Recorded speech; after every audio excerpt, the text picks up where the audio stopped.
మీరు పోండి.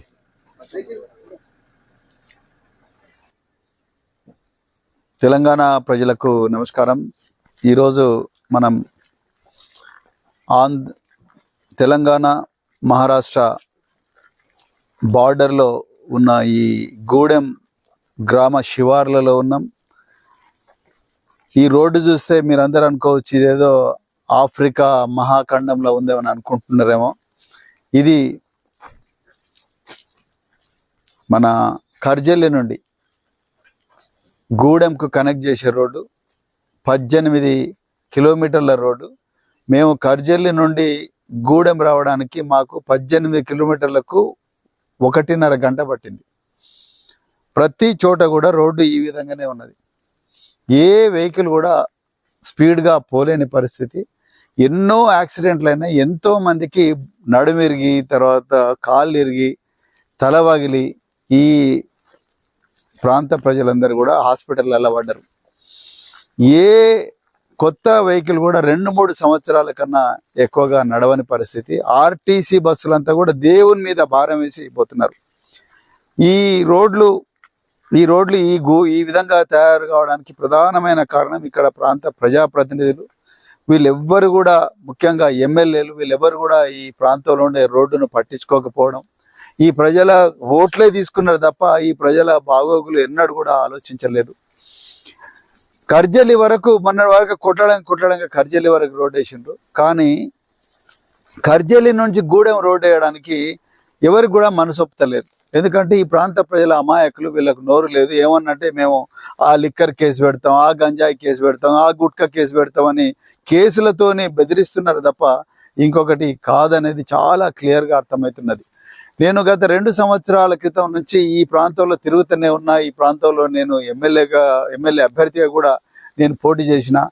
అప్పటి నుండి ఇప్పటికి వరకు ఈ రోడ్డు, ఇప్పుడు మీరు చూడండి ఆ మోటార్ సైకిల్ ఎట్లా పోతున్నారో, ఎంతో దయనీయమైన పరిస్థితి. మహిళలు అయితే ఇంకా ఘోరమైన పరిస్థితుల్లో ఈ రోడ్ల మీద పోతా ఉన్నారు. ఎన్నడూ కూడా ఈరోజు మరి ఇప్పుడున్న ఎమ్మెల్యే డాక్టర్ హరీష్ బాబు ఒక్కరోజు కూడా వారు ఇక్కడికి రాలేదు.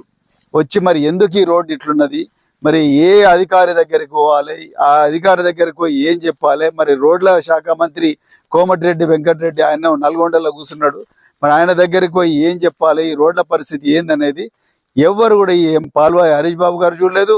ఆనాడు కోనేరు కోనప్ప చూడలేదు. కోనేరు కోనప్ప ఇంకా ఘోరం ఏంది అంటే ఆయన ఈ ప్రాంతంలో ప్రజలందరినీ భయభ్రాంతులు చేసి ఆ గూడెం బ్రిడ్జ్ కాంట్రాక్ట్ తన వాళ్ళకు ఆంధ్ర ప్రాంత కాంట్రాక్టర్లకు ఇప్పించుకున్నాడు. ఆయన కూర్చున్నాడు అంతే తప్ప ఈ రోడ్డును బాగు చేయాలన్న ఆలోచన కోనేరు కోనప్పకు 10 సంవత్సరాలు కూడా రాలేదు.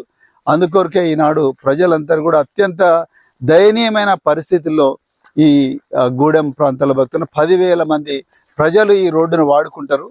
కానీ ఈ 10,000 మందికి ఒక రోడ్డు లేదు. ఎమర్జెన్సీ వస్తే వీళ్ళందరూ ఆ పక్క నుండే మహారాష్ట్ర పోతున్నారు తప్ప వాళ్ళు ఎవరు కూడా మరి తెలంగాణకు వచ్చే పరిస్థితి లేదు. మరి ఈ రోడ్డు మీద మరి రేవంత్ రెడ్డి గారు, అదేవిధంగా కోమటిరెడ్డి వెంకటరెడ్డి గారు, మీరు తప్పనిసరిగా ఈ గూడెం రోడ్డును ఎమర్జెన్సీ బేసిస్ మీద ఫారెస్ట్ వాళ్ళందరితో మాట్లాడి తప్పకుండా ఈ రోడ్డును మీరు కొత్త రోడ్డు వేయించాలి. ఇది రిపేర్లు వేస్తే పనికిరాదని చాలా మంది ఇంజనీర్లు చెప్తా ఉన్నారు. అందుకొరకు కొత్త రోడ్డు వేసేదాకా మేము ఈ ప్రాంత ప్రజలందరం కూడా పోరాటం చేస్తూనే ఉంటుంది బీఆర్ఎస్ పార్టీ. అందుకొరకు మళ్ళీ రిక్వెస్ట్ చేస్తున్న ఈ ప్రాంత ప్రజల అందరి తరపు నుండి దయచేసి ఈ కర్జల్లి గూడెం రోడ్డు, ఇది తెలంగాణకు బార్డరు. 1000 మంది ప్రజలు ఉంటారు, ఎంతో మంది రైతులు ఉంటారు. ఇక్కడ పిల్లలకు బడికి పోవాలంటే కూడా చింతలమానేపల్లె, మహారాష్ట్రకు పోలేరు. సో మరి చింతలమానేపల్లి పోవడానికి కూడా ఇక్కడ మరి రోడ్డు సౌకర్యం కూడా సరిగా లేదని మీ కళ్ళ ముందనే కనిపిస్తున్నది. ఇవన్నీ దృష్టిలో పెట్టుకొని ముఖ్యమంత్రి గారు కోమటిరెడ్డి వెంకటరెడ్డి గారు, ఇక్కడున్న ఎమ్మెల్యేకు ఇంట్రెస్ట్ ఉన్నా లేకపోయినా మీరు ఈ శాఖకు మంత్రి కాబట్టి కోమటిరెడ్డి వెంకటరెడ్డి గారు మీరు ఒకసారి రావాలి, ఇక్కడికి వచ్చి ఈ రహదారులన్నీ చూడాలని చెప్పి కోరుకుంటూ, మరి రోడ్లు బాగయ్యేదాకా బీఆర్ఎస్ పార్టీ తన పోరాటం కొనసాగిస్తూనే ఉంటుందని చెప్తూ మరొకసారి జై తెలంగాణ.